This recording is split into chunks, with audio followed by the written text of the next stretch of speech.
Speaking of EdTech superstars, this is Mr. Todd Beuckens' veritable calling card. EdTech superstar. Todd, go. Okay, great.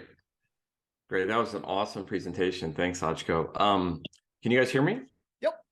Okay, got to check. So I'm going to do my normal thing where I do way too much in a little bit of space, but that's okay because everything that I go to, I'm going to go laser fast or but hyperspeed.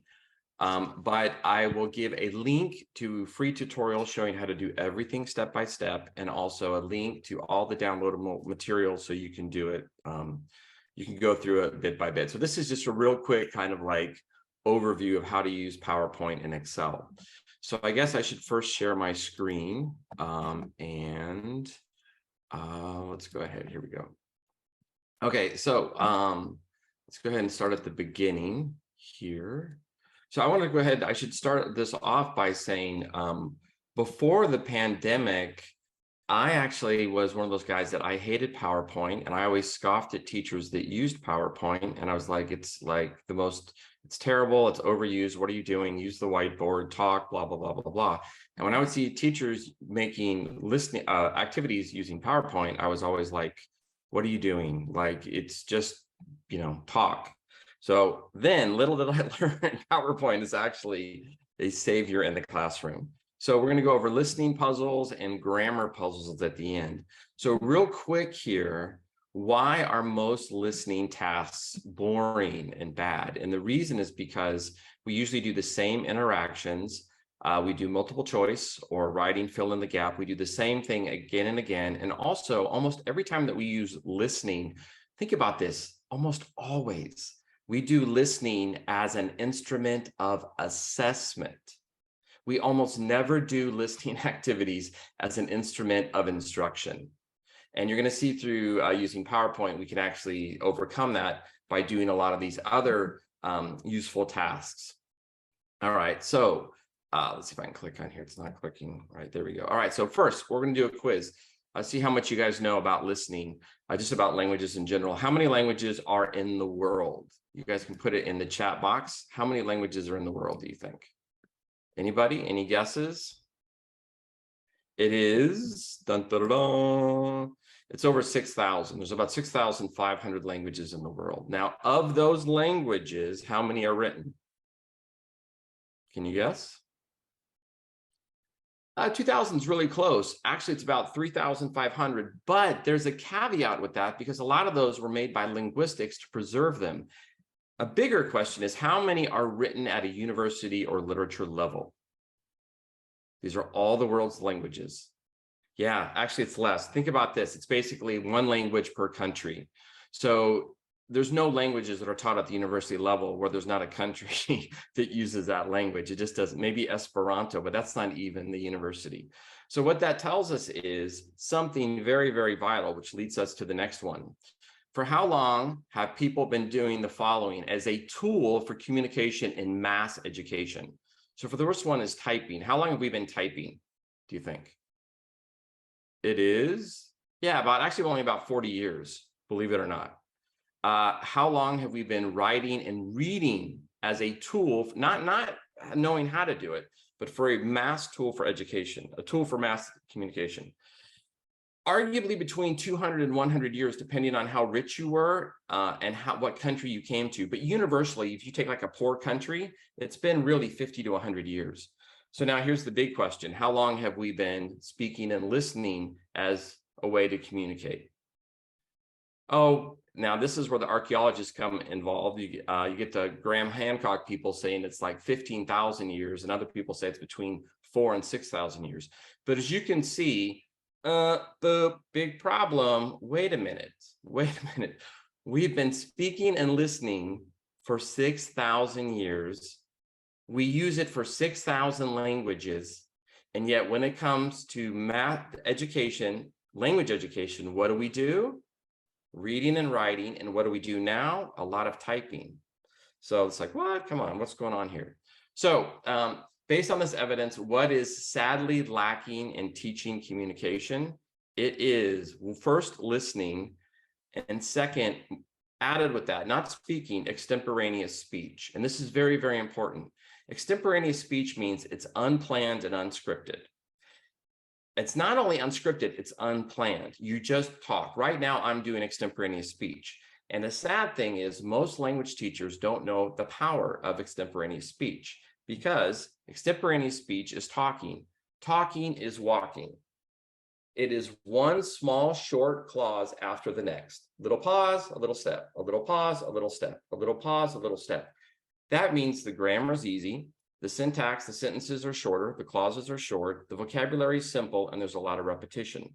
Now, when we read, reading is running. You're going faster, right? So even if you do a speaking activity, a listening activity where you read it, you've screwed it up because that means you're reading it and you're going faster than normal and it's written and writing is weaving.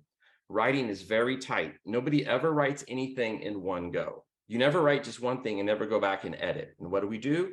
We pack in more complexity, make it sound cooler. We think it sounds cooler, but for a language learner, actually, it's a big problem. So with that in mind, we're going to look at PowerPoint and how you can do some really fun activities. But there's one more thing. We're almost there. One more thing before we get to the PowerPoint. There are really 4 types of students I've noticed after teaching for years and years. There's a pupil, a player, a participant, and a prisoner.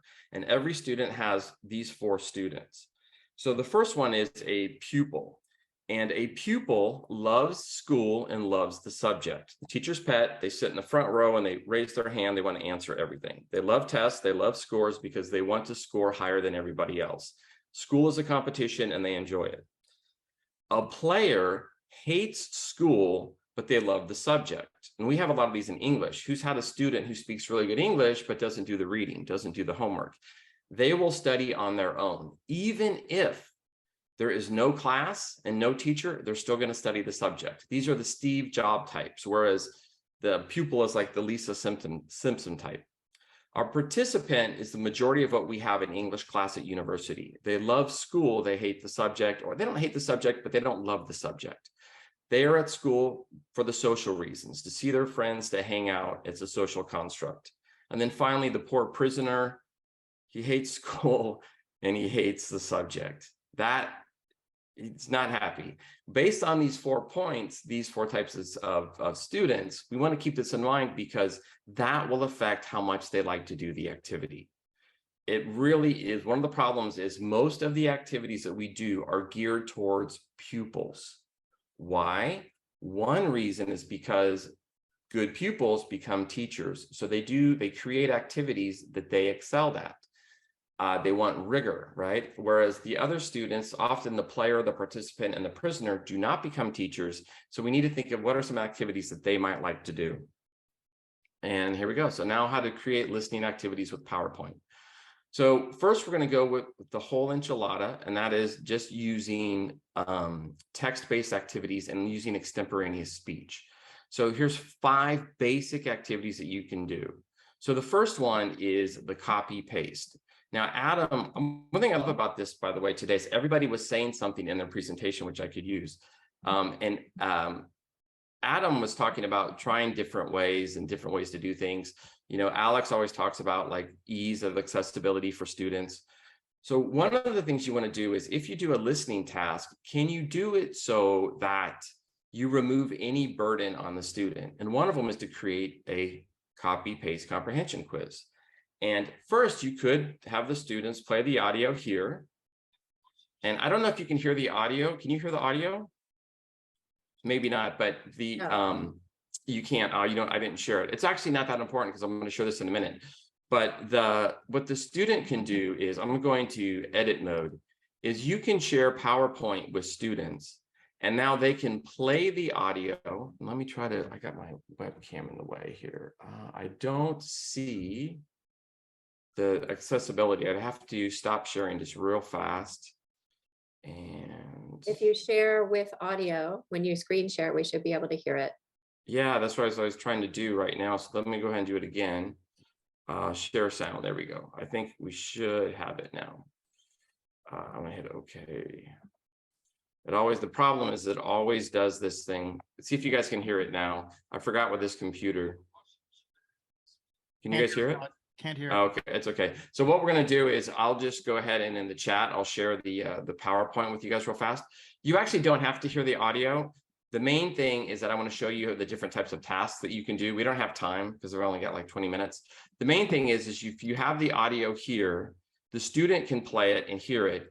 And then the student, it can be multimodal. The student can do it as a listening task, or they can just easily remove the image and then there's the text. And then this is the copy paste because the student doesn't have to write any information. They can just make it bold, copy it, and then they can paste in their answer. So it removes one of the problems with the task for students is that they actually have to write. The same thing goes for multiple choice. You can have them highlight the answers. So the student can play the audio and then just highlight the answer in the text. And then you could have the teacher copy, which has the answers, so it's very easy. Now, if the teacher wants to, let me just, this is kind of in the way here. In presentation mode, the teacher wants to do it in presentation mode, then they could also do it in class and they can go over the answers as well. You can do simple little things like a gap fill, which is really good. You can do what I like to call a synonym swap. In synonym swap, what you would do is you would have the student play the audio, and then they would have to try to find what words were actually not said. And here's the answer key. And so, excuse me here. So as you can see in the answer key, here they said people, here they said anyone. And so the student would have to identify which words are different. Even better is a game called Missing Word. And with Missing Word, what they do is they play the audio and there's adjuncts in there. And then so then if they go over the answer key, they have to listen for what words were actually not spoken. And this is a great game for increasing fluency because really the difference between a C2 speaker and a B2 speaker is really adjuncts. It's not vocabulary complexity so much, and it's not really grammatical complexity. It's being able to add a little bit of added information that give more detail. So here you have a very basic one. If they read it, it looks fine. And here, as you can see, they have the added words which they can put in there. So these are kind of at the normal level. And let me go ahead and just real quick upload this for everybody so you can have it. Here is the PowerPoint. And it'll take just as, oh, I hope it lets me do it. It's not going to say this because I have it open. That might be a problem. But anyway, you'll get it in a second. And also, while we're doing this, so I don't forget, here is all of the content, how to do the PowerPoint step by step. So there's a video here, and it shows you, this is actually the older course, but it shows you how to do each activity, and each activity will have a thing, sample activities that you can just do. So it's ready to go. Oh, I'm not sure.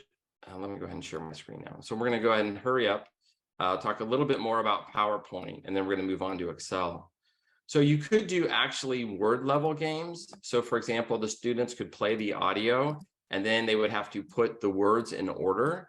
And one thing that's nice about activities like this is you could have answer key listening, which means the students can do it first without listening, and then use the listening to check and see if it's correct. Or they can do the listening and then put it in the right order. And there's a lot of different games you can do with this. You can do word stress, like where they have to put the words, the stressed words above the line and the unstressed words below the line. You can do a game, meaning match, where they would play and they would, let's say, here's the word is left. They hear it in a sentence, and then they have to guess, like, well, which word is it? Is it the verb? Left means past tense of go. Does it mean you didn't take something? Does it mean that it's the opposite of right? Or does it mean remaining? So you can do a game like that. And unfortunately, because my audio is not working, we can't do this one. You can do one and only, which works a lot like Wordle. And so what would happen is the student would play the audio. Thanks. They play the audio and then they get a prompt like, okay, it's 3 words and the first letter is P. And here the answer is, we are very good friends. We are like 2 peas in a psh. That's what they hear. And then they have to guess what the word is. And a lot of these games they can do. with pairs. Okay, so I have to hurry up, but you can see there's more games, more games, more games, more games, more games. I have about 30 different templates that you can do. And one thing here at the end I want to show you is that when you do these, you're going to find, I did all of these during the pandemic, and here's the deal.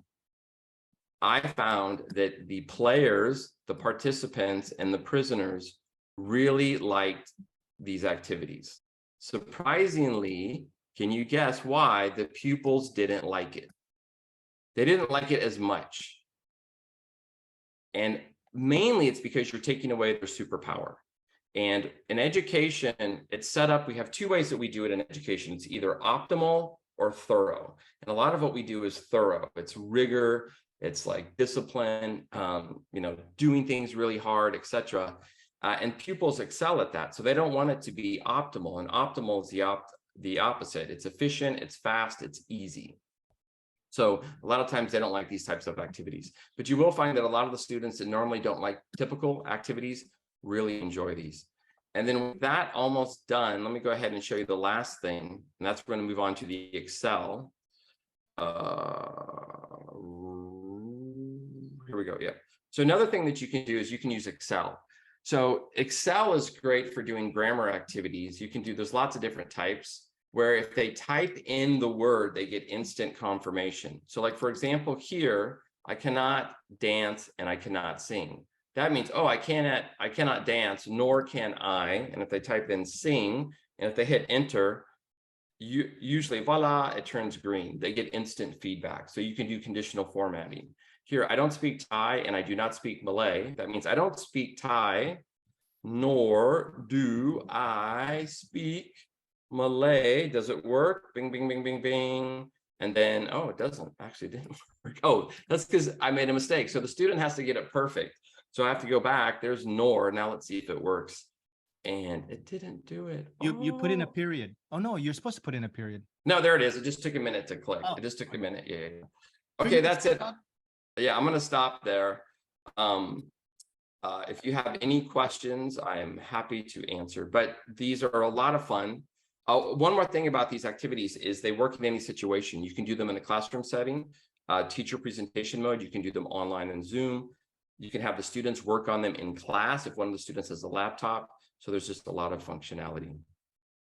And that's it. Any questions? Didn't see a lot. I think that's because people were furiously writing notes and waiting for the presentation slides to actually be put into chat. But Susan has her hand up. Hi, it seems like quite a lot of work to make some of these materials. I mean, for the teacher, once you have the materials, I can see how it would be really engaging and really useful. But I don't know, I don't spend that much. I guess I don't spend that much time on materials creation. I don't know. Actually, Does it just take a long time? No, actually, no. It's actually about, if you have the templates and you watch the video, it's actually very easy. They're all very easy to make. You don't even have to use your own voice. And actually, I should have went another way. I should have just shown you really how to do the 1 minute English. And then recently, I'm spending thousands of dollars doing this. I'm hiring people from all over the world to make short recordings, people from Ghana, Nigeria, Bolivia, whatever. And all you need is 1 minute of extemporaneous speech. And then you can do the first two, especially the copy paste comprehension quiz.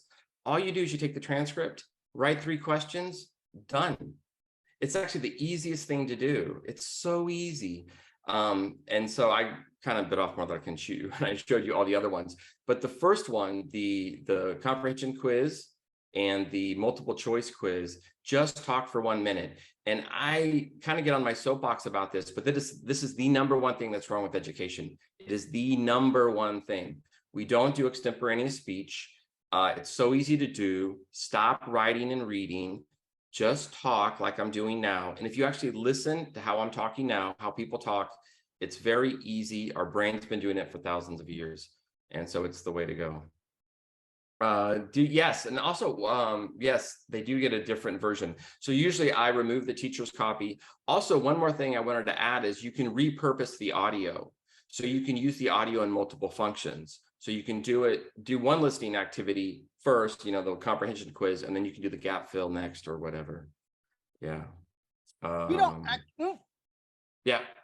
we don't actually have a presenter after you, Todd, so there's no great need to cut you off, but just to be fair to everyone, and that's okay. Yeah, exactly. Everyone Yeah, else, totally. might want to do that. However, we do have 20 minutes until the next presentation, which will be with Jerry Yakoda. I would like to mention that you want more of this stuff, go to the guy's website. If you don't know about the guy's website, what's the matter with you? ELLO.org.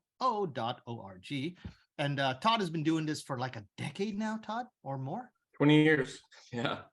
Showing my age, 20 years. Yeah, sure. And actually, you know, what's funny is I've come full circle. So with the things I'm doing now with the 1 minute, these little 1 minute speeches is what I started 20 years ago. And I just got away from it. I made it too complex. Everybody's got a great story, man. Everybody's got a great story. And you can have the students do it. They can make their own videos or own audio. Yeah. Got a question from Daniela. Oh, no, you already answered that one. And a lot of just like, thank you, Todd. Thank you, Todd. Thank you, Todd. So I want to add my voice, say thank you, Todd. I love it when I sound right and I say you're an EdTech superstar. You are obviously very much an EdTech superstar. Okay. Well, we all are. We all are. Oh, well, we're our own little Marvel universe. We all have our special talents. Yeah. Oh, hey, just real quick. This is for everybody else, not about my thing. You know, notice on the thing about Teachable, everybody has really good stuff that they're sharing. You can put stuff on Teachable and you can create a course. You can monetize it if you want. I don't monetize mine, but like if you put it on there, it's an easy way to share videos. So everybody has all this amazing stuff. And if you just put it in small screencasts, think of it, Teachable, Punjabi, maybe you guys want to think about it.